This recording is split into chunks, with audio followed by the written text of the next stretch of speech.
संलेखना संथारा समाधि, इसकी हमारी स्वाध्याय चल रहा है।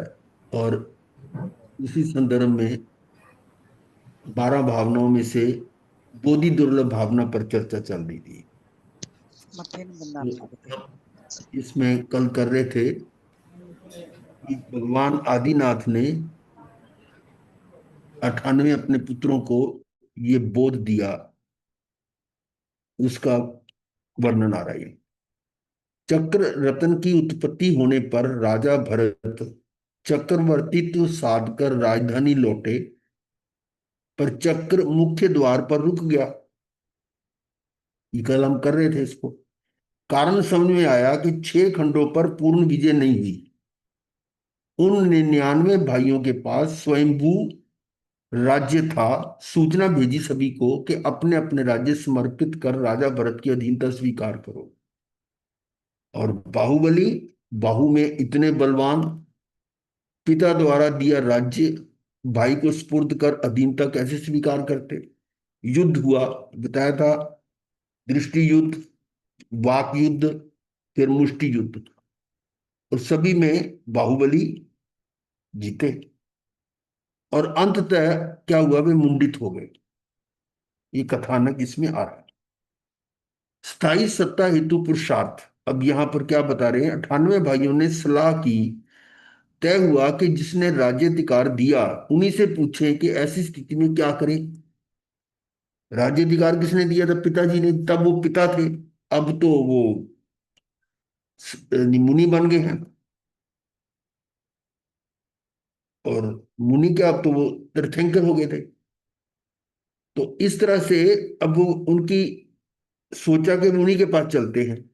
अब बांटने वाले पिता राजा नहीं थे। बांटने वाले पिता अब अब इस समय क्या है, वो जो बांटने वाले पिता और राजा, वो तो राजा नहीं। नहीं थे। क्या थे वो, धर्म चक्रवर्ती, धर्म चक्रवर्ती। मतलब तीर्थंकर, परम ज्ञानी प्रथम तीर्थंकर थे। तो अब अमूल्य आत्मबोध दिया। मानो मैं भरत को कहूं कि तुम्हारा राज्य ना छीने, तो क्या अन्य कोई राजा नहीं छीन लेगा। अब यहां पर थोड़ा सा एक और संदर्भ को ध्यान में रखें कि महाभारत के समय कौरवों और पांडवों के बीच में था युद्ध। और उसमें जो पांडव थे और कौरव दोनों गए थे, कृष्ण के पास गए थे, कृष्ण महाराज के पास। तो कृष्ण जी ने उन पांडवों को क्या उपदेश दिया था कि अपने हक के लिए लड़ो, यानी अधिकार के लिए लड़ो। वहां राजनीति की बात थी।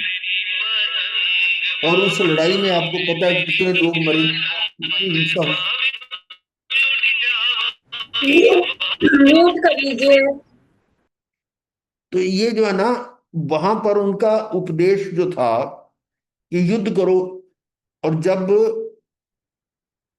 बल्कि अर्जुन ने, वो भी ज्ञानी था, अर्जुन जो है, तो उसने जब देखा युद्ध में सामने कोई मेरे पिता तात है, कोई चाचा है, कोई गुरु है, कोई भाई है, और मैं इस नश्वर चीज के लिए उनको मारूं, तो उन्होंने अपना गांडीव नीचे रख दिया था। ये तो कथानक आपको मालूम है। तब कृष्ण जी ने उसको, अर्जुन को क्या बोध दिया था कि आत्मा तो अजर अमर अविनाशी, ये तो मरती नहीं है। वो जो श्लोक बहुत बार सुना आपने, ना पानी में गलती, ना अग्नि में जलती, ना हवा में उड़ती है। तो वो जो है, इस तरह का बोध देकर तुम तो अपना काम करो, यानी उनको बोध दिया तुम लड़ो। क्या था, कौरवों और पांडवों का जमीन पर के लिए, राज्य के लिए सारा लड़ाई। और यहां तक कि पांडवों ने कहा कि आप हमें बराबर का नहीं है, पूरा नहीं, तो कम से कम 5 गांव तो दे दो। वो कहता मैं सुई की नोक की तरह नहीं दूंगा। तो ये सारा जो है उस तरह का कथानक था। अब यहां पर क्या है, 98 भाई जिनका राज्य भरत लेना चाह रहा है। तो वो पहुंचे हैं भगवान ऋषभ देव के साथ पास। तो उन्होंने क्या बोध दिया और वहां कृष्ण जी ने क्या बोध दिया। अब कई बार कह देते कि सब धर्म एक से है, गीता का उपदेश भी वही है, भगवान का वही उपदेश है, दोनों को बराबरी के रखा। सोचना, चिंतन करना कि भगवान आदिनाथ ने, ऋषभदेव परमात्मा ने क्या बोध दिया और उधर कृष्ण जी ने क्या बोध दिया। क्या बोलते हैं? अंतर है ना। वो उसको। हाँ जी। तो अब ये देखो क्या कह रहे हैं, मानो मैं भरत को कहूं, ये अभिनाथ भगवान कह रहे हैं कि भरत को कहूं कि तुम्हारा राज्य ना छीने, तो क्या राजा नहीं छीन लेगा? हाँ जी। ये और भी छीन सकता है। क्या कर्म राजा, काल राजा नहीं छीन लेगा? कोई कर्म उदय में आ गया या कोई काल ही आ गया, मतलब मृत्यु, आयुष पूर्ण हो गया, तो फिर भी तो छीनेगा ना। और मानो युद्ध लड़कर उस राज्य को बचा भी लोगे, तो ये भी मान लिया, सपोज किया जा रहा है, बचा भी लोगे तो भी वह तो छिनने वाला ही है, विनश्वर है, छीनने वाला ही है। मतलब ये तो संयोग है तो वियोग होगा ही होगा। और विनश्वर नाशवान है। उस मूल्यहीन नाशवान राज्य सत्ता के लिए युद्ध कर रक्तपात करने से क्या मिलेगा? क्या मिलेगा? कर्म बंद होंगे। जो मिलेगा वह मात्र पौद्गलिक बाह्य ऐश्वर्य, बाह्य सत्ता है। अगर मान लो जीत भी गए तो क्या मिलेगा? पौद्गलिक बाह्य ऐश्वर्य, बाह्य सत्ता, जो ना जाने कब आयुष्य क्षय का झोंका आया कि नष्ट होने वाला है। तुम क्यों नहीं समझते? देखो ये बोध है। उस आत्मैश्वर्य को पहचानो और पा जाओ। आत्मा के ऐश्वर्य को वो पहचानो और उसको पा जाओ, ये बोध है। उस सिद्ध शिला पर सिद्ध बुद्ध मुक्त बनकर स्थायी महासत्ता को हस्तगत कर लो। वो जो आपका परमानेंट राज्य होगा, वहां से कोई नहीं हटा सकता। वो तुम्हारा अपना स्थान है, तो वहां से कोई हटाने वाला नहीं है। ये गाथा संबुझा किम न बुझई, संबुझा किम न बुझा संबोही खलु पेच दुल्हा, नो हुवन मंती रातियो नो सुलभम पुनरावि जीवियम। ये हमने सूत्र कीर्तान की भी का स्वाध्याय किया था, उसमें ये गाथा आई थी। मैं आपको वही ले जाता हूं सूत्र कीर्तान में। ये दूसरा अध्ययन है। भगवान ऋषभ देव द्वारा 98 पुत्रों को संबोध क्या किया। उन्होंने कहा, ये हुई संबुझा किम न बुझा संबोही खलु पिच दुल्हा, नो वनमंती रातियो नो सुलभम पुनरावि जीवियम। ये चार गाथाओं का यहाँ आया हुआ है। तो पहले इस गाथा का 89, जो ये ऊपर वाली गाथा, उसका अर्थ बताया है। हे भव्यो, तुम बोध को प्राप्त करो। बोध क्यों नहीं प्राप्त करते? संबुझा किम न बुझा, बोध को प्राप्त करो, किम न बुझे, तुम क्यों नहीं प्राप्त करते, क्यों नहीं समझते? तुम बोध को प्राप्त करो। और ये किम न बुझा, बोध को क्यों नहीं प्राप्त करते? फिर आगे क्या कहा, मरने के पश्चात परलोक में संबोधि प्राप्त करना अवश्य दुर्लभ है। वो ये अगली गाथा, संबोही खलु पेच दुल्हा। ये संबोधि जो है ना, वो बहुत दुर्लभ, अवश्य दुर्लभ है। अभी तो होगी, इसके बाद अगर मानो मृत्यु होगी तो फिर कौन बोधि देगा। और नो हुवनमंती रातियो नो सुलभम पुनरावि जीवियम, और ये बीती हुई रातें लौटकर नहीं आती। और संजमी जीवन फिर, ये जो नो सुलभम पुनरावि जीवियम, और इस प्रकार का जीवन जो संजमी जीवन है, पुनः पुनः सुलभ नहीं है। अभी तो तुम्हारे को ये सारी चीजें सुलभ मिल रही हैं, तो इसको अगर प्राप्त करके इसको ये छोड़ दिया इसको ऐसे, तो पुनः मिलना बहुत ही मुश्किल है। इसी का और आगे थोड़ा डिटेल में देखें विवेचन में। संबोधि प्राप्ति का उपदेश क्या दिया। इस अवसर्पणी काल के प्रथम चक्रवर्ती भरत ने जब अपने 98 लघु भ्राताओं को अधीनता स्वीकार करने का संदेश भेजा, तब वे मार्गदर्शन के लिए प्रथम तीर्थंकर पितामह भगवान ऋषभ देव की सेवा में पहुंचे। और हम क्या करें का समाधान पूछा। तब आदि तीर्थंकर भगवान ऋषभ देव अपने गृहस्थ पक्षीय पुत्रों को, गृहस्थ पक्षियों में गृहस्थ में रहते हुए पुत्र थे, उनको लक्ष्य करके विभिन्न पहलुओं से त्याग वैराग्य का बोध प्राप्त करने का उपदेश देते हैं। मतलब ये कंपेयर करें कि उधर कृष्ण जी ने उनको लड़ने का बोध दिया कि लड़ाई करो, और यहां पर क्या कह रहे हैं, उनको त्याग के लिए, वैराग्य के लिए। और जो इस उद्देश्य में संकलित है, प्रस्तुत चतुसूत्री में ये चार तथ्यों का बोध करती है। चार सूत्र है ना, 89 से लेकर 92 तक। पहले में बताया कि यहीं और अभी जीते जी बोध प्राप्त कर लो। पर भव में पुनः बोधि प्राप्ति सुलभ नहीं है न, वो है ना पुनरभिजीवियम, ये था, दोबारा ये नहीं मिली, नो सुलभम पुनराभिजीवियम। उसका अर्थ यहां बताया शॉर्ट में कि यहीं और अभी जीते जी बोध प्राप्त कर लो। मतलब मरने के बाद तो पता नहीं मिले कि नहीं मिले, और अभी हमें ये सारी फैसिलिटी मिल रही है, अभी हम सुलभ बोधि हैं, सुलभता से मिल रही है। और पर भाव में पुनः बोध प्राप्ति सुलभ नहीं है। दूसरी गाथा में कहा मृत्यु सभी प्राणियों की निश्चित है, कोई परमानेंट तो है नहीं। जन्म है तो मृत्यु होगी ही होगी, और मृत्यु के बाद जन्म हो ये जरूरी नहीं। कैसे? हाँ जन्म जी। के बाद तो मृत्यु अवश्य है, अगर नो अदर ऑप्शन। हाँ और जी। मृत्यु के बाद हाँ हो जी, सकता है जन्म ना हो। मोक्ष हो जाएगा जब भी यस, तो। वो है, हम्म, जो मृत्यु है निर्वाण, हम्म, उसको अंतिम। उसको मृत्यु की जगह निर्वाण बोल देते हैं, कि हम्म, ऐसी मृत्यु जिसके बाद जन्म ना हो हम्म, ना। तो यहाँ पर तो ऐसे पर भाव में पुनः बोधि प्राप्त सुलभ नहीं है। देखो उन्होंने उनके बोध को प्राप्त किया और सभी निर्वाण को प्राप्त कर गए। मृत्यु सभी प्राणियों की निश्चित है, पक्की बात है। माता पिता जी का मोह सुगति से वंचित कर देगा। मोह जो है किसी से भी हो, उसका उसका रिजल्ट क्या आएगा? सुगति तो नहीं मिलेगी।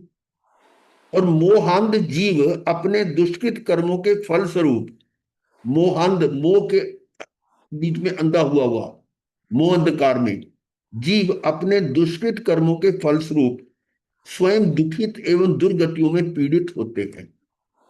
अब यहां पहली गाथा का और एक्सप्लेन किया जा रहा है, संबोध क्या और दुर्लभ क्यों। प्रथम गाथा सूत्र 89 में यथाशीघ्र संबोध प्राप्त करने की प्रेरणा दी गई है। बस संबोध क्या है? क्या है? वृत्तिकार कहते हैं सम्यक ज्ञान, सम्यक दर्शन, सम्यक चरित्र, इस रत्नत्रय रूप उत्तम धर्म का बोध ही संबोध है। पहले तो मनुष्य जन्म प्राप्त होना अत्यंत कठिन है, ये सारी बातें हम बोधि दुर्लभता में डिटेल में कर चुके हैं, फिर भी उसका रिवीजन। मनुष्य जन्म की प्राप्ति के साथ आर्य देश, कर्म भूमि, उत्तम कुल। ये कर्म भूमि का मतलब क्या है?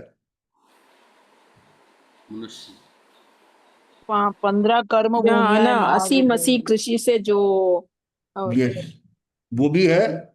और वैसे ही बोला 15 कर्म भूमियां हैं और 30 अकर्म भूमियां हैं, और 56 अंतर्द्वीप हैं। इनमें से जो 15 कर्म भूमियां हैं वो कौन सी है? 5 भरत, 5 ऐरावत और 5 पांच महावीर। महाविद्या। इनमें इनको कर्म भूमि कहा गया कि यहां से आप सम्यक दर्शन लेकर मुक्त हो सकते हैं। परंतु जो अकर्म भूमियां हैं और या 56 द्वीप हैं, वहां पर मोक्ष नहीं है। वहां अब ये पर कहाँ पर है? है, कर्म भूमिया कहाँ पर है? अकर्म भूमिया कहाँ पर है गुरुदेव? हमारे ये जम्मू द्वीप में भी है अच्छा जी। भाई। ये जो हमारा भरत क्षेत्र है, अब नक्शा बताऊं, निकालनी पड़ेगी फाइल मेरे को, दिखाता हूँ चलो। हम्म, हम्म, हम्म।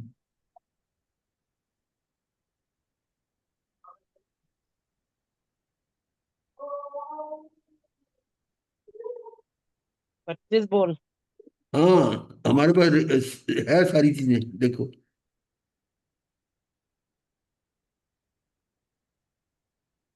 ये है संक्षेप में, ये गोल जम्बू द्वीप है, और ऊपर से नीचे या दाएं से बाएं 1 लाख योजन चौड़ा है, और सेंटर में मेरू पर्वत है। मेरू पर्वत का जो नीचे का डायमीटर बेस है वो 10,000 योजन है। 10,000 योजन। हम्म, ठीक है। और इस पूरा जो है ना, ये है 1 लाख योजन ऊपर से नीचे।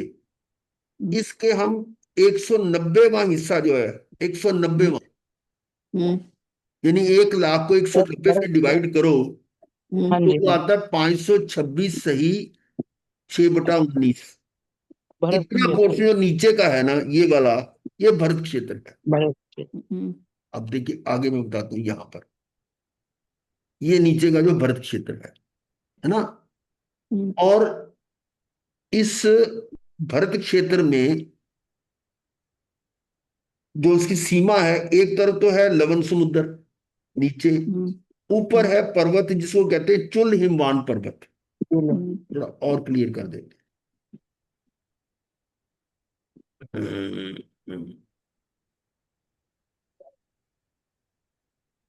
एक वो और फिगर थी,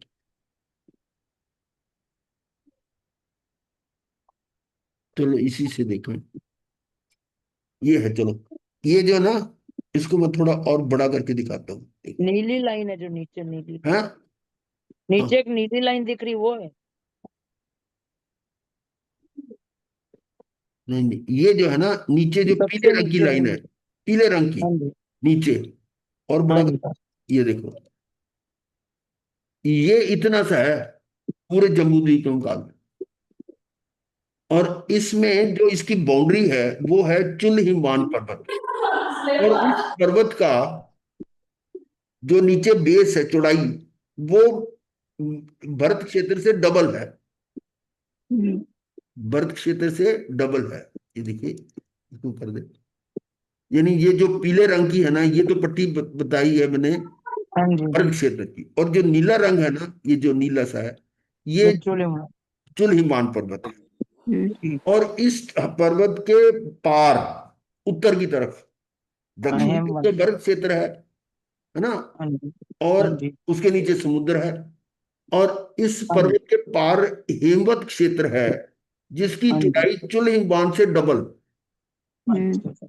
यानी ये 526 है, तो हम्म, ये चुल हिमवान पर्वत हुआ 1,052, हम्म, डबल। हम्म, और ये अगर 1,052 है, तो ये कितना होगा उसका डबल? हम्म, इक्कीस दो सौ हजार चार एक तो सौ समथिंग। 3,004 हो 2104, जाएगा। दो हजार तीन एक सौ हजार चार हम्म, या 2,105 दो सही, हजार हम्म, मतलब एग्जैक्टली 2,005 2104। सही, 5/19, ये देखिए ये लिखा हाँ हुआ जी। है ना। और इस पर्वत, ये जो क्षेत्र है, इसको कहते हैं हेमवत क्षेत्र। हम्म, हेमवत क्षेत्र है, और इसमें हर समय तीसरा आरा रहता है। हम्म, अच्छा जी। तीसरा आरा जो है वो उसको क्या कहें, अकर्म भूमि, चुगली है जो होते हैं। जुगली है। यहाँ यहाँ जो है ना मोक्ष नहीं मिलेगा। हम्म, ये अकर्म भूमि एक है। फिर इस भूमि के आगे एक पर्वत है, महाहिमान पर्वत, जिसकी नीचे का बेस इससे डबल, यानी 4,210 ही 10/19। तो ये पर्वत हो गया। और ये जो चुल पर्वत था, वो तो 100 योजन ऊंचा है। और ये जो महाहिमान पर्वत है, ये 200 योजन ऊंचा है, उससे डबल, 200 योजन। हम्म, अप्रोक्सीमेटली आप समझ लीजिए, एक योजन 13 किलोमीटर का हो, तो ये 2,600 किलोमीटर हो गया। जबकि हिमालय पर्वत 8-9 किलोमीटर है सर। हाँ जी। तो उससे कितना ऊंचा है। फिर इस महाहिमान पर्वत के आगे जो क्षेत्र है, वो इससे डबल चौड़ाई वाला है, 8,421 ही 1/19, यानी हरिवंश क्षेत्र है। ये भी मनुष्य यहां पर भी है, और यहां पर दूसरे आरे के मनुष्य रहते हैं। अच्छा जी। यहाँ दूसरा आरा हमेशा रहता है, ये भी अकर्म भूमि है। तीसरा आरा जो है ना, वो वहां पर जैसे भी वो इसका वर्णन अलग से कर सकते हैं। पहले आरे में, दूसरे आरे में, तीसरे आरे में क्या होता है, कितनी आयु होती, कैसी होती है, वो चीजें हम नहीं करते, बस सिर्फ एरिया बता रहा हूं।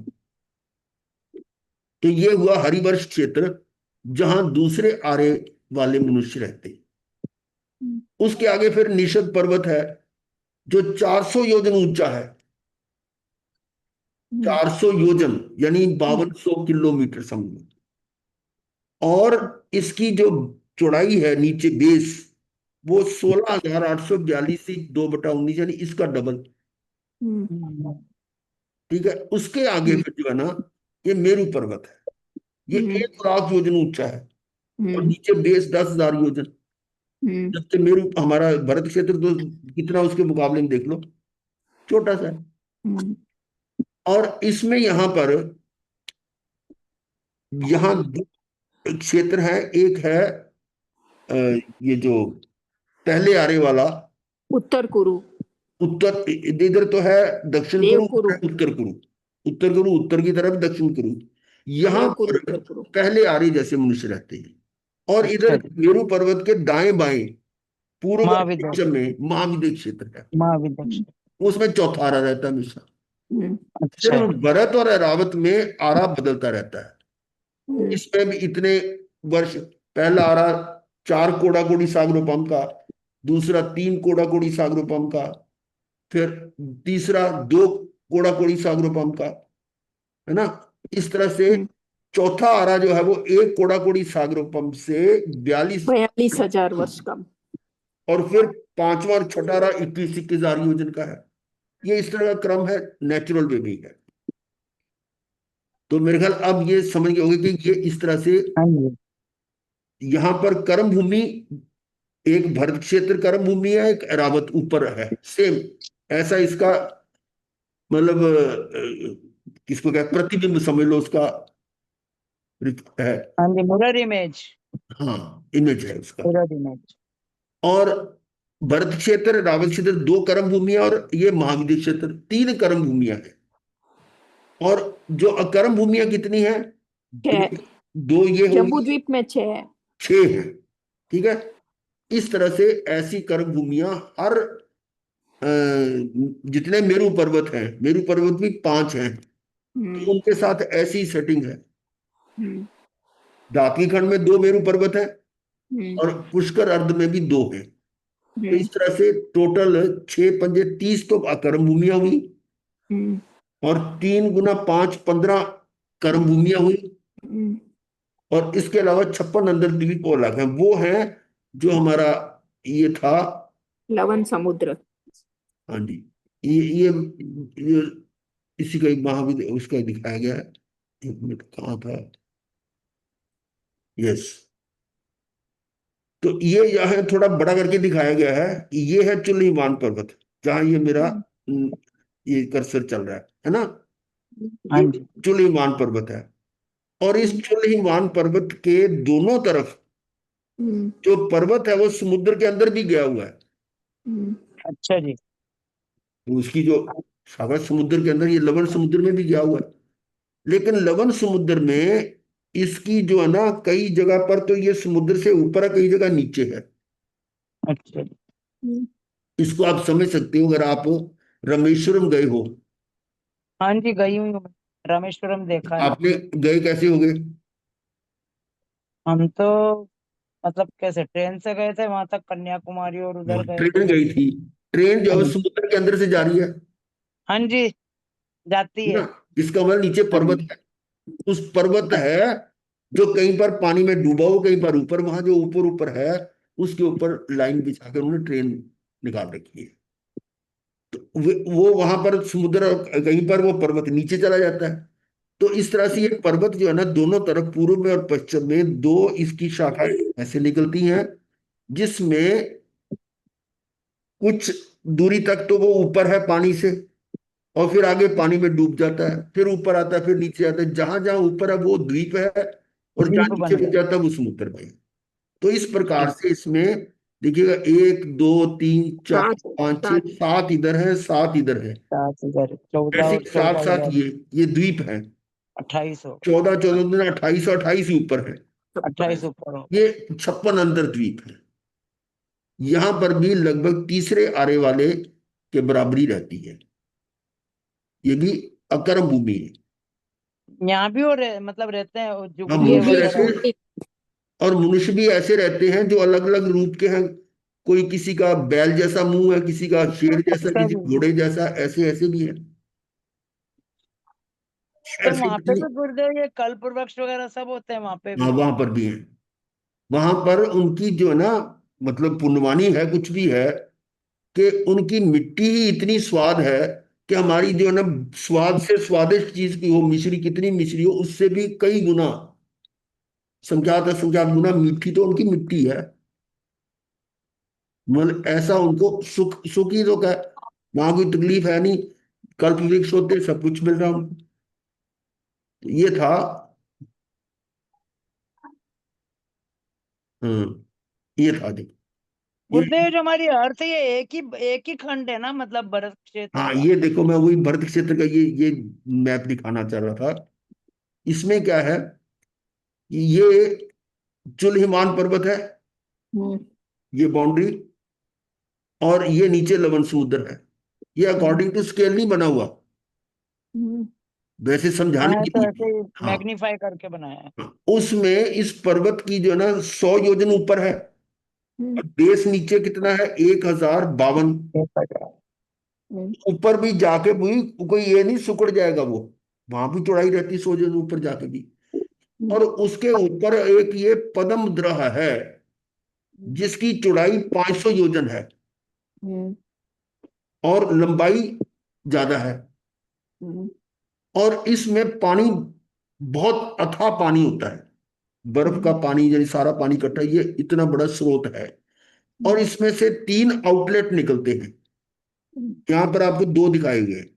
गंगा नदी एक से। पूर्व की तरफ, एक पश्चिम की तरफ, और एक उत्तर की तरफ भी जाता है। वो अच्छा। जाएगा हरिवर्ष क्षेत्र में। हम्म, इसके आगे जो है ना, जो तीसरे आने वाली धरती है। और ये वाली जो नदी जो निकल रही है, इसको कहते हैं गंगा नदी, इसको कहते हैं सिंधु नदी। हम्म, ये इस पर्वत के ऊपर ऊपर चलती काफी देर, उसके बाद पर्वत से नीचे गिरती है। हम्म, अब पर्वत की ऊंचाई है 100 योजन, हम्म, ठीक है। और वहां से जब पानी नीचे गिरेगा, 100 योजन नीचे गिरेगा, आप हम्म, हिसाब लगा लो कि वो पानी की ताकत कितनी होगी। बहुत प्रेशर से होगा। हम्म, पानी पे कितनी ऊंचाई से फेंकोगे उतनी उसकी पावर ज्यादा है। और ज्यादा ऊंचाई से, अब देखो, कभी कभी वो चश्मे होते हैं ना, जैसे मान लो क्या जाते हैं यहाँ पर डैम, देहरादून के पास मसूरी है, झरने। उसमें वो कैंपटी फॉल है, ऊपर से पानी गिरता है, और उस पानी के नीचे कर देखो तो कितनी जोर के पानी ऊपर गिरता है। हाँ जी, गड्ढा हो जाता है। यही यही देखो कि अगर 100 योजन ऊंचे से गिर रहा है, तो उसके नीचे तो खड़ा ही नहीं हो सकता। और पानी का तो प्रेशर, महाराज जी ये गंगोत्री यमुनोत्री जो हम कहते हैं जहाँ से नहीं, वो आई है नहीं, वो गंगा नहीं है, वो यमुना। नहीं है, वो नहीं है, वो अच्छा। नहीं है। ये शाश्वत नदियां हैं।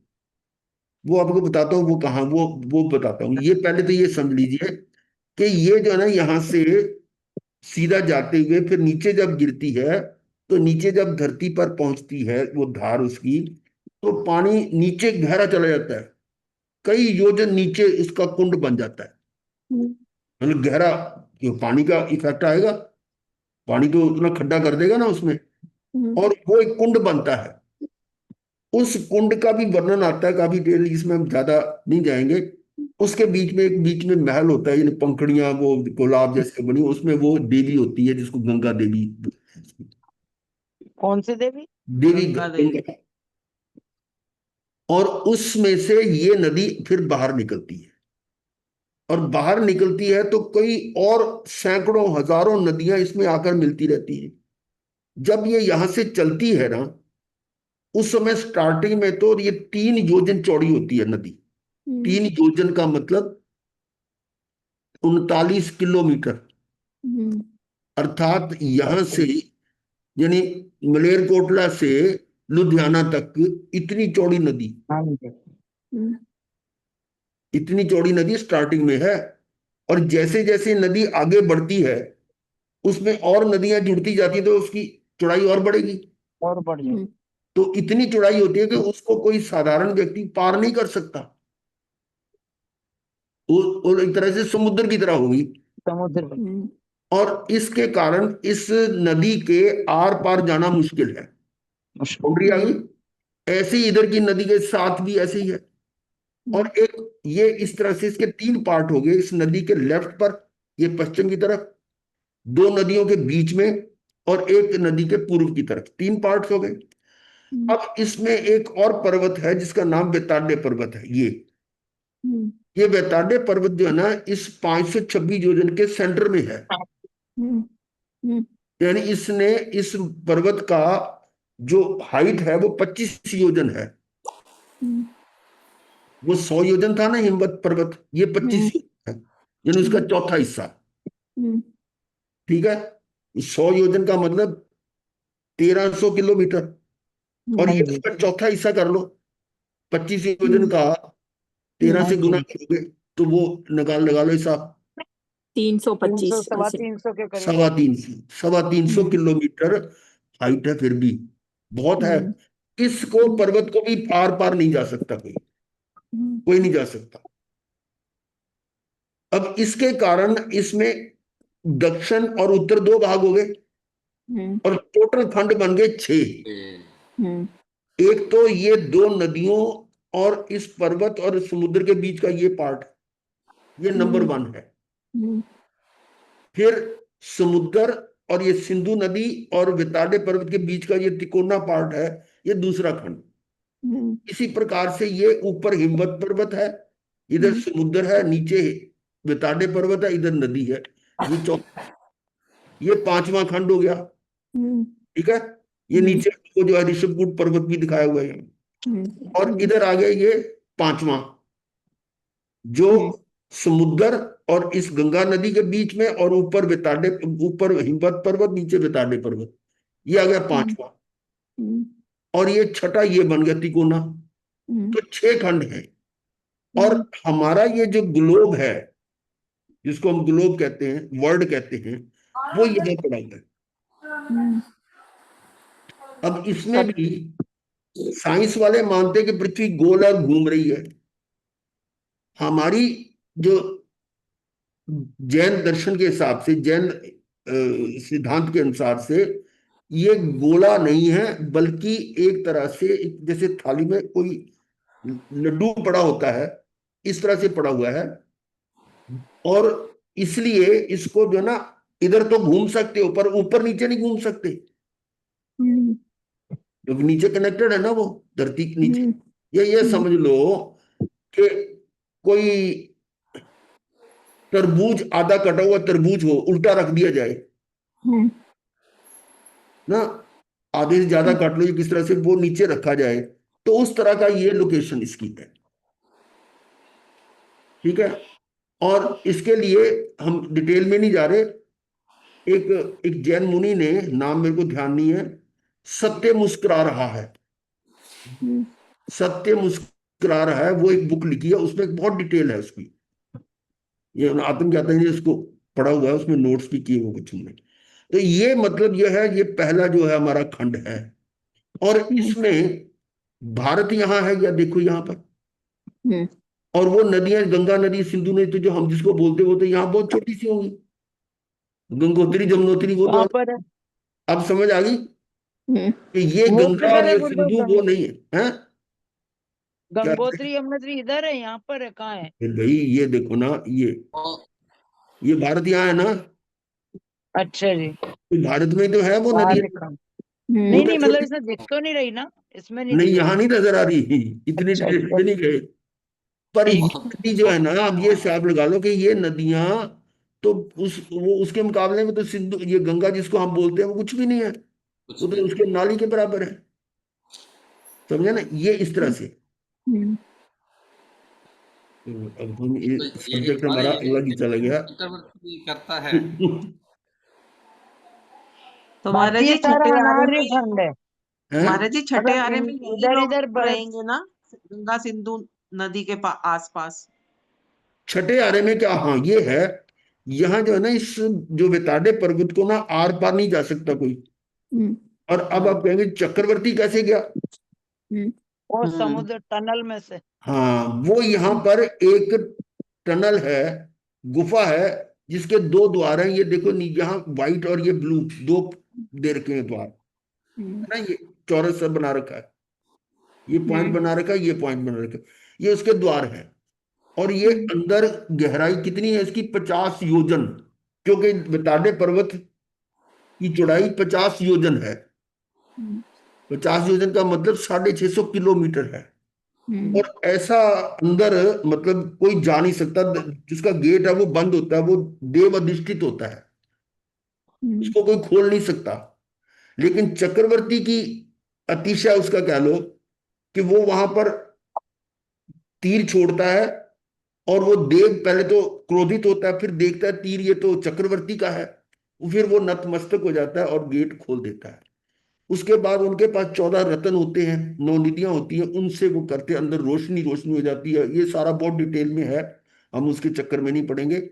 और उसके अंदर भी जो है ना 2 नदियां और भी आती हैं इस बीच में, उन नदी को भी पार करके आगे निकलना होता है। उसमें एक नदी ऐसी है जिसमें कोई अगर गिर गया तो वो नीचे चला जाता है, और एक नदी ऐसी जिसमें गिरे तो वो ऊपर आ जाता है। हमें ज्यादा डिटेल में नहीं जाना। तो ये इस रास्ते से वो ऊपर जाता है चक्रवर्ती, और यहाँ इस जगह पर अपना झंडा, यानी यहाँ पर युद्ध होता है, वहां पर जीतने के बाद वो फिर होता है। और इधर जो है ना, इस सिंधु नदी के इधर जाने के लिए चक्रवर्ती खुद नहीं जाता, इसका सेनापति जाता है। इसी प्रकार से इधर भी सेनापति, इधर सेनापति। तो चक्रवर्ती ज्यादा लड़ाई तो करते नहीं। चक्रवर्ती का तो इतना पुण्य है कि उसके सामने सभी सरेंडर कर देते हैं स्वतः ही। चक्रवर्ती है तो वो देव भी और राजा भी सरेंडर कर देते हैं, और हर राजा सरेंडर करके अपनी अपनी बेटी को भेंट कर देता है ना। राजा और मंत्री की, एक मंत्री की बेटी और राजा की बेटी, ऐसे ऐसे उनके साथ जो है ना, वो कहता है अभी रखो, जब मैं जीतने के बाद वापस जाऊंगा तब बुला लूंगा। तो वही ऐसे करके शादियां होती रहती, मतलब उसकी कितनी 96,000 रानियां होती हैं। चलो ये तो बीच में अलग से आ गए चैप्टर। हाँ तो महाराज जी जो पहले तीर्थंकर होते हैं वो तीसरे आरे में आते हैं ना? हाँ, पहले तीर्थंकर तीसरे आरे के खत्म होने से पहले, और उनका निर्वाण भी तीसरा आरा खत्म होने से 3 वर्ष 8.5 महीने पहले होता है। यानी तीसरा आरा समाप्त होने में अभी 3 वर्ष 8.5 महीने रहते हैं, उस समय उनका निर्वाण हो जाता है। इसका मतलब उससे भी पहले 84 लाख पूर्व, 84 लाख पूर्व आयु होती ना उनकी, इतना समय पहले हुए। और वो जो तीसरा आ रहा है वो 2 कोड़ा सागरोपम का है, तो उसके मुकाबले में ये 84,000 तो कुछ भी नहीं है। 84 लाख पूर्व तो बहुत कम है कोड़ा सागरोपम के मुकाबले में। तो इसका मतलब तीसरे आर्य के लगभग समाप्ति के समय वो पैदा हो गई।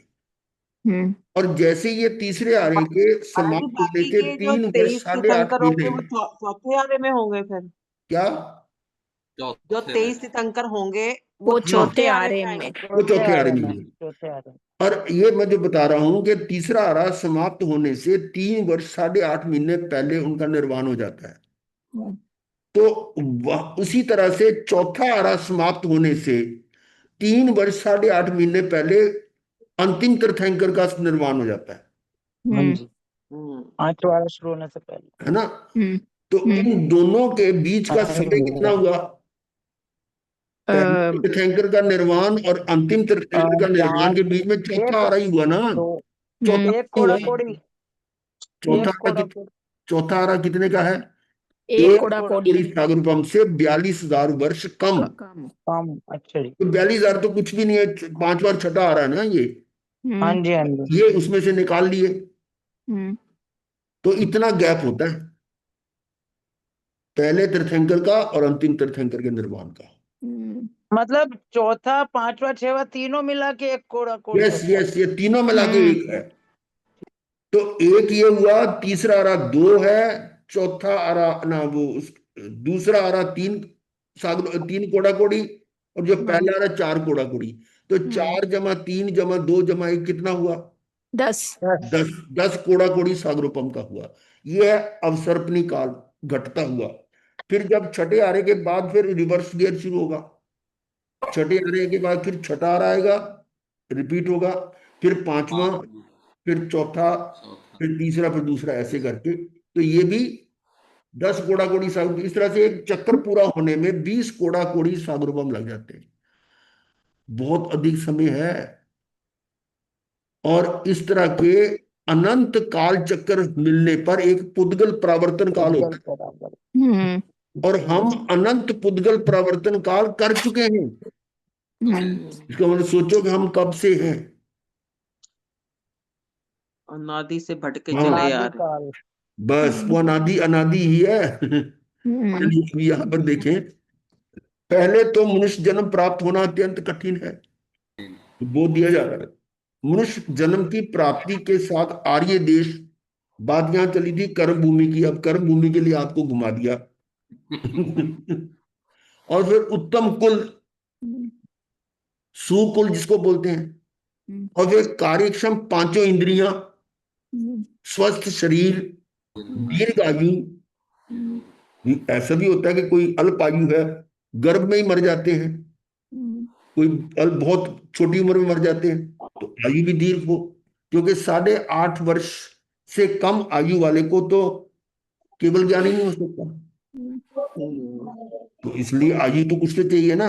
दीर्घ आयु, निरोगता तथा उत्तम सद्धर्म की प्राप्ति आदि अनेक दुर्लभ घाटियां पार करने के बाद भी, अब ये सारी घाटियां पार कर ली, जितनी जितनी ये दुर्लभ चीजें हमें प्राप्त हो गई, हमें मिल रही है ना, भी हमने प्राप्त कर ली हैं। यानी दुर्लभ घाटियां पार करने के बाद भी मनुष्य प्रमाद में पड़ जाए, फिर वो प्राप्त ना करे उसको। वो था ना, भूख्या ने जिम घेवर देता, हाथ ना मांडे गेलो रे। अब हमें इतने भूखे प्यासे हैं, अब सब कुछ मिल रहा है, हम आगे बढ़ ही नहीं रहे। वो कहता है ना, ये ले ले, तो हम हाथ ही नहीं आगे कर रहे। तो ये फिर भी प्रमाद में पड़े हुए हैं, हम आगे बढ़ के उसको प्राप्त करने की कोशिश ही नहीं करते। तो सद्धर्म श्रवण और उस पर श्रद्धा करना अत्यंत कठिन है। ये जो श्रवण कर रहे हो आप, ये कोई मामूली चीज नहीं है।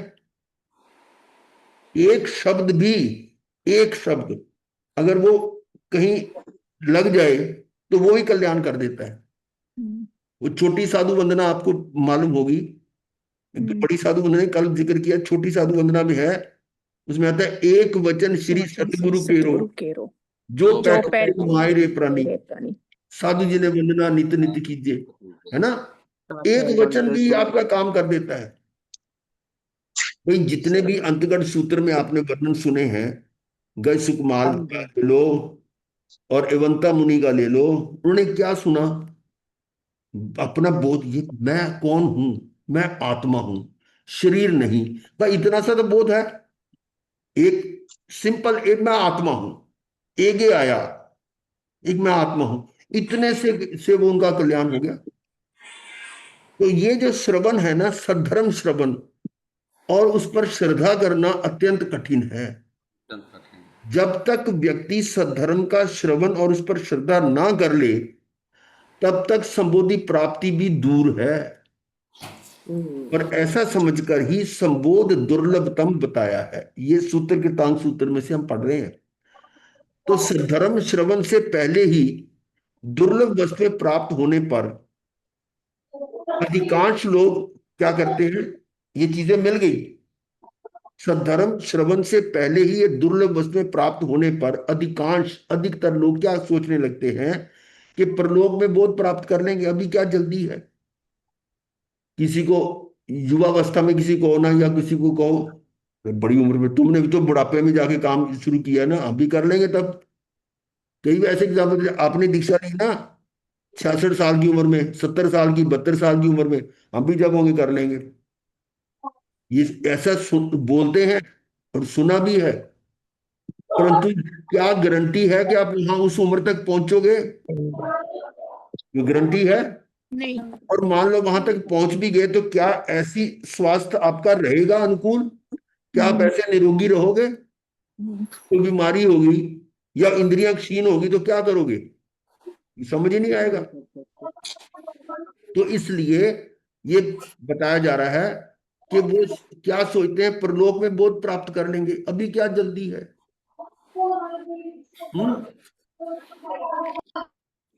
तो उसका पर निराकरण महाराज जी करके समय तो कहा है गया नहीं है, ना हमारे पास। उसका निराकरण करते कहा गया है, नो सुलहम पुनराविजीवियम, अर्थात ये मनुष्य जीवन अथवा संजीवी जीवन पुनः मिलना सुलभ नहीं है। ठीक है। दो कारण से मनुष्य वर्तमान में प्राप्त उत्तम अवसर को आगे पर टालता है। अभी कारण क्या बताए जा रहे हैं। नंबर एक, देवलोक या पुनः मनुष्य लोक मिलने की आशा से। अब हम यहां से धर्म कर रहे हैं ना, तप कर रहे हैं, ये कर रहे हैं, जप कर रहे हैं, ये पाठ कर रहे हैं, ये कर रहे हैं, हम तो देवलोक में जाएंगे या मनुष्य मिल जाएगा इसकी आशा से। और आपको पता है कि देवलोक और मनुष्य लोक में जाने के लिए क्या चाहिए है? चार चार कारण होंगे, 25 बोर्ड में करवाए हुए हाँ हैं, जी, 4 कारण। हाँ है ना। हाँ हाँ जी। तो देव में जा, देव के लिए क्या होगा, सराग संयम, संयम शराब संयम सीमा संयम, बाल तप अकाम निर्जरा। हाँ, बाल तप और अकाम निर्जरा, ये 4 कारण हैं क्या। और फिर मनुष्य बनने के लिए प्रकृति से सरल, विनीत विनय कुशल और ईर्ष्यालु ईर्ष्या रहित दया और दया करुणा, ये भी होने चाहिए। और हमारे में ये गुण है क्या, इसको अपने आप चिंतन करो कि भी सोचा कि हम फिर देवलोक मिल जाएगा, मनुष्य मिल जाएगा, फिर कर लेंगे। ये पहला कारण टालने का बहाना। बहाना नंबर 2 क्या है, इस जन्म में भी वृद्धावस्था आने पर या भोगों से तृप्त हो जाने पर, वो कई बोलते हैं भगवान ने दिया ना ये, हम नहीं कुछ भोगे करेंगे तो वहां जाके पूछेगा, भगवान पूछेगा तेरे को ये दिया तूने क्या किया, फिर मारेंगे धक्का उसको, जा तू यहां से। ऐसे ऐसी कहानियां बना लेते हैं। तो मतलब ये है कि ये बहाना नंबर 2 क्या है कि वृद्धावस्था आने पर या भोगों से तृप्त हो जाने पर, या मान लो क्या कहते हैं, ये काम कर लूं, ये कर लूं, मैं बच्चों को सेट कर लूं, बच्चों की शादी कर दूं, उनके बच्चों को सेट कर दूं, ये कर दूं, उसी में लगे हुए हैं। और या भोगों से तृप्त हो जाने पर, अब आप तो जानते हो कि कोई किसी का कुछ कर नहीं सकता, ये तो अब समझ में आ गया। ऊपर उस हाँ उम्र में कहाँ समझ में आ रहा था, उस टाइम तो यही था कि हम परिवार पालेंगे, ये करेंगे, वो करेंगे, लगे हुए थे उसी हिसाब से। तो यहाँ वृद्धावस्था आने पर या भोगों से तृप्त हो जाने पर, परंतु शास्त्रकार स्पष्ट कह देते हैं कि ये निश्चित नहीं है, ये निश्चित नहीं है कि ये दोनों चीजें क्या, कि तुम्हें मरने के बाद देवलोक मिलेगा ही, जैसे जैसे काम करोगे वैसे मिलेगा ना। तिरंच गति या नरगति मिल गई तो, अब तिरंच गति मिलने के कारण क्या होते हैं ये भी याद कर लो, क्या, छल कपट कपट, छल कपट। यही है ना, छल कपट मूल में मायाजाल। माया है। तो क्या आप ये बता दो, कोई भी अपने आप अपना सोचे, क्या बिना माया के आप धन का उपार्जन कर पा रहे हैं। नहीं। कोई भी बिजनेस ले लो, उसमें सब में, और मान लो बिजनेस नहीं है, सर्विस भी है, वहां पर भी कुछ ना कुछ छल कपट चलता है। क्या आप पूरी तरह से उसकी ईमानदारी से काम कर रहे हैं, या जितनी इनकम है उसके हिसाब से टैक्स दे रहे हैं, वहां पर भी मैनिपुलेशन करते हैं। बहुत सारी चीजें, मैं डिटेल में नहीं जा रहा। तो मतलब काम तो हम ऐसे कर रहे हैं माया वाले, छल कपट वाले, तो मैं उसके क्या कारण करता चांसेस कहाँ जाने के हैं, तिरंज गति में। तिर्यंच या नरगति, नरगति में क्या है, पंचेंद्रिय की घात हाँ, मध्य ये है मांसा से महारंभ, आरंभ महारंभ महापरिग्रह, महारंभ महाहिंसा। और महाहिंसा कहाँ हो रही है, जितना इंडस्ट्री वर्क है टोटली, वन टू ऑल, छोटी से छोटी लेके बड़ी से बड़ी इंडस्ट्री तक, सभी कर्मादानी धंधे हैं।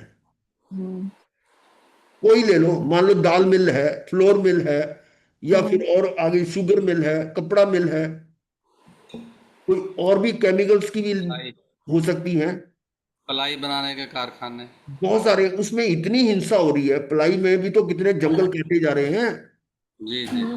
है ना।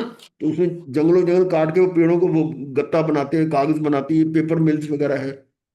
तो किसी में भी आप देख लो कितना पाप, घोर हिंसा होती, महारंभ महापरिग्रह। तो फिर वो कारण क्या है, किसका, वो नरगति का है। मांसाहार और जो है ये मद्य पुण्य मांस आहार, का सेवन। सारे वो है। और पुण्य ये दिखलाओ कि पंचेंद्रिय कौन की बचा हुआ है।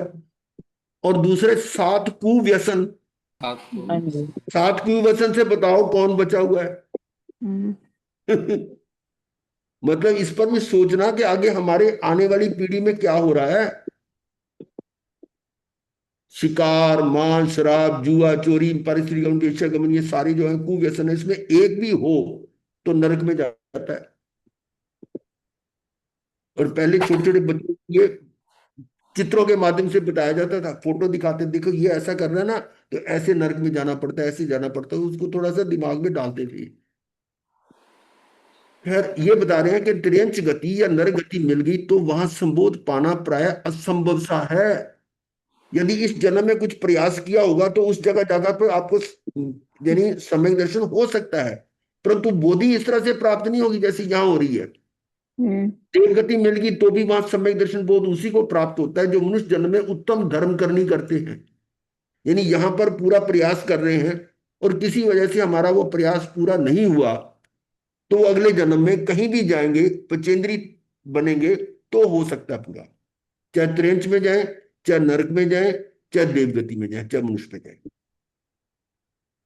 तो और बड़ी कठिनता से अगर वहां संबोध मिल भी गया तो भी देवता धर्माचरण या संयमी जीवन स्वीकार नहीं कर सकते। नहीं कर सकते। वो कौन से गुण स्थान तक रहते हैं? चौथे गुण चौथे स्थान। गुण स्थान तक। यानी इसका मतलब उनका अप्रत्यक्षानावर्णी, प्रत्यक्षानावर्णी और संयम तीनों हैं। 3 चौकड़ियां गायब है उनकी। हम्म, अगर सम्यक दर्शन हो भी गया तो अनंतानुबंधी गया ना। हम्म, और ऐसा करने के कारण वो ऊपर ऊपर के गुण स्थानों में आ ही नहीं सकते, और गुण स्थान ऊपर नहीं आएंगे तो मोक्ष कैसे होगा? हम्म, इसलिए वहां भी प्रोबेबिलिटी बहुत कम है ही नहीं। तो देवता धर्माचरण या संयमी जीवन स्वीकार नहीं कर सकते, उसे मनुष्य ही कर सकते हैं। मात्र मात्र मनुष्य ही है। यहीं से गियर चेंज होना है, ये न्यूट्रल जगह यही है, और कहीं से गियर चेंज नहीं होगा। तो मनुष्य जन्म भी तभी मिलता है जबकि प्रकृति भद्रता, है ना, प्रकृति से सरल। भद्रता, सहृदयता और दया भाव हो, हम्म, ईर्षा आदि ना हो, ऐसा हो। मान लो मनुष्य जन्म मिल भी गया तो भी पूर्वोक्त विकट घाटियां पार होनी अत्यंत कठिन है। ये और जो जैसे भी चीजें जो ऊपर बताई गई हैं। और फिर यदि मनुष्य जन्म को भी विषय भोगों में फंसकर खो दिया, अब सब कुछ मिलने के बाद भी उसको खाने पीने में मौज उड़ाने में लगा दिया, अथवा बुढ़ापा आदि आने पर धर्म बोध पाने की आशा से कुछ किया नहीं, कि जब रिटायर होंगे ना तब कर लेंगे, पर ये निश्चित नहीं है कि रिटायर होने पर आप उस लायक रहोगे भी या नहीं, ये जरूरी नहीं है। यूं ही और हाथ डेथ पर भी तो हो धरे सकती है, बैठे वो तो रहे। कभी भी डेथ हो जाएगी, उसका क्या पता। डेथ के अलावा भी आपकी फिजिकल कंडीशन भी क्या है, हाँ जरूरी जी, नहीं रहेगी। क्या पता है बुढ़ापा आएगा या नहीं। मान लो बुढ़ापा भी आ गया तो भी उस समय मनोवृत्ति कैसी होगी, ये होगा। ये भी नहीं पता कि उसके भाव कैसे होंगे। पहले तो सोच चलो वो कर लेंगे, और वो उस उम्र में आके नहीं, पहले वो क्या कर रही, वो क्या कर रही, ध्यान तो तुम्हारा बाहर है। जैसे कि चुटकुला उदाहरण समझ लो कि एक सेठ ज्यादा लाला था, वो डेथ बेड पे पड़ा हुआ था। तो अंतिम समय में मतलब, ओ मोहनलाल, ना, हाँ जी बाबू जी। मोहनलाल ने सोचा कि शायद जाति दबा कुछ बताने लगा हो। फिर पूछा सोनलाल, हाँ जी खड़ा हूं। फिर बोले राम, वो भी आ गया। बोले श्याम, वो भी आ गया। बोले चारों तुम यहाँ थे, हट्टी पे कौन है? हम्म, हम्म, हैं? अब बताओ, मरने मरने वाली जगह पर है, चिंता किसकी होगी है? दुकान की। दान ये चारों तुम यहाँ थे, दुकान पे कौन है फिर? ये होता है। तो बुढ़ापा भी आ गया तो भी उसकी उस समय मनोवृत्ति कैसी होगी, ये मनोवृत्ति की बात कर रहा हूं। धर्म श्रवण की जिज्ञासा होगी या नहीं? अब उसको धर्म श्रवण कहाँ सुनाई देगा, उसको बोध कहाँ, वो मंगल पाठ कहाँ सुनेगा, वो ये संतारे की बात कहाँ सोचेगा? सोच ही नहीं सकता। सद्धर्म पर श्रद्धा होगी या नहीं, ये क्वेश्चन मार्क है। फिर क्या कह रहे हैं, किसे पता है फिर बुढ़ापे में जब इंद्रियां क्षीण हो जाएंगी शरीर जर्जर हो जाएगा, धर्माचरण या संयम पालन करने की शक्ति नहीं रह जाएगी। इसलिए शास्त्रकार का तात्पर्य यह है कि संयम युक्त मानव जीवन पुनः प्राप्त होना दुर्लभ है। ये उस गाथा की सारी व्याख्या आ रही है। नो हुवनमंती रायो। इस बोध वाक्य का भी आशय यही है कि बीता हुआ समय या अवसर लौट कर नहीं आता। ये जो आपको गोल्डन चांस मिला हुआ है, ये दोबारा मिलना असंभव सा। इसलिए इस जन्म में भी जो क्षण बीत गया है वह वापस लौट कर नहीं आएगा, और ना ये भरोसा है कि इस क्षण के बाद अगले क्षण तुम्हारा जीवन रहेगा या नहीं। आजकल तो देखो यंग एज में और अच्छे खड़े खड़े गिरते हैं और हार्ट फेल हो गया, खत्म। कोई ऐसा वो कोई काम कर रहा है, करते करते ये डांस करते करते कोई गिर गया, कुछ कुछ हो गया, वो खत्म, है ना। स्कूल में बच्चे मारे ही हो रहे हैं। बहुत छोटी उम्र के हो रहे हैं। जिम करते करते ही। हाँ, जिम करते करते भी हो गए। तो किसका भरोसा है कि अगले क्षण तुम्हारा जीवन रहेगा या नहीं। जीवन के इस परम सत्य को प्रकट करते हुए कहा गया कि संबुझा किम न बुझा। इसका आशय यही है कि इसी जन्म में और अभी बोध प्राप्त कर लो, जब तक इतने सब अनुकूल संयोग प्राप्त हैं, मोस्ट फेवरेबल कंडीशन है इस समय, तो तुम बोध क्यों नहीं प्राप्त कर लेते।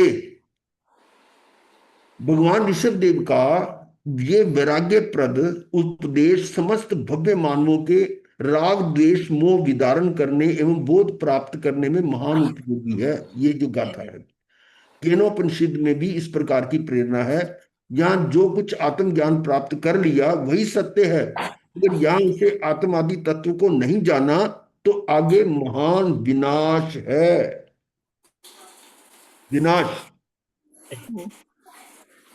तो द्रव्य संबोध की अपेक्षा भाव संबोध दुर्लभ कर, ये सारी बातें हमने बोधि दुर्लभ में उसमें काफी डिटेल में की हुई है, उसके साथ जरा मिला के समझ लेना। द्रव्य निद्रा से जागना द्रव्य संबोध है, और भाव निद्रा यानी ज्ञान दर्शन चरित्र की शून्यता या प्रमाद से जागना भाव संबोध है, जिसे प्राप्त करने की ओर शास्त्रकार का इंगित है, क्योंकि द्रव्य संबोध की अपेक्षा भाव संबोध दुर्लभ है। द्रव्य से तो जान लिया, शास्त्र भी पढ़ लिया, यही पता लगे आत्मा हूं शरीर नहीं हूं, ये वो अपना काम वो करता वो काम करता, ये सारी बातें आपने सीख ली, पर वो भावों में वो भाषित नहीं हो रहा, जिसको कहते हैं भाव भाषण नहीं हो रहा, वो भाव संबोध नहीं मिल रहा, वो दुर्लभ है। यहाँ निरुक्तिकार ने द्रव्य और भाव से जागरण और शयन को लेकर चतुर्भंगी प्रस्तुत की है। एक साधक द्रव्य से सोता है, भाव से जागता है। दूसरा द्रव्य से जागता है, भाव से सोता है। तीसरा साधक द्रव्य से भी सोता है और भाव से भी। चौथा साधक द्रव्य और भाव दोनों से जागता है। ये चतुर्थ भंग है और ये सर्वोत्तम है, जो द्रव्य से भी जागृत है, भाव से भी जागृत है। इसके बाद प्रथम भंग ठीक है, शेष दोनों भंग निकृष्ट है। बीच के जो है ना, जिसमें भाव से सो रहा है, वो तो बिल्कुल निकृष्ट है। तो शांति। तो यहीं पर हम इसको विराम देते हैं।